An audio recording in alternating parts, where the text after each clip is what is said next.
So should you be using the Apple Pencil instead of the mouse for the iPad? Let's talk about this. But if you're new on this channel, most definitely subscribe so you don't miss videos like this one.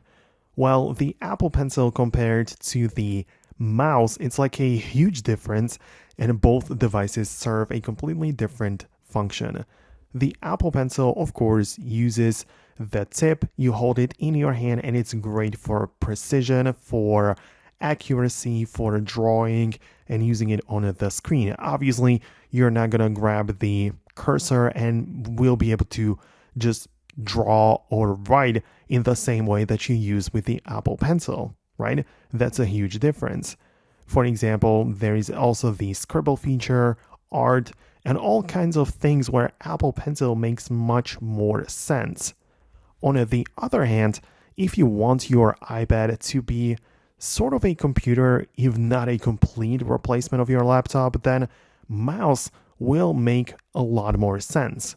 So the Magic Mouse or even a trackpad is better for ergonomics because you don't have to constantly touch your screen with the finger, right? And it reduces strain on your hand and arm. That's one benefit, but it also works for the gestures and the navigations.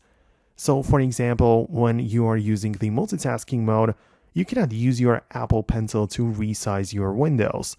You cannot really control the UI or some other things, whereas with the mouse, you can grab the corner of a window and resize it or minimize it or do some other things like that.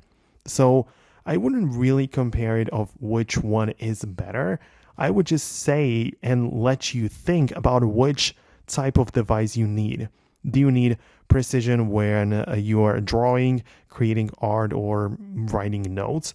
Or do you want the computer style access through a mouse with a trackpad or whatever else device you get the cursor on the screen and you want to use it like a computer? Well, obviously mouse is a better choice for that. So let me know which option you decided to go with. It's obviously a very interesting comparison for me, so let me know what you think below.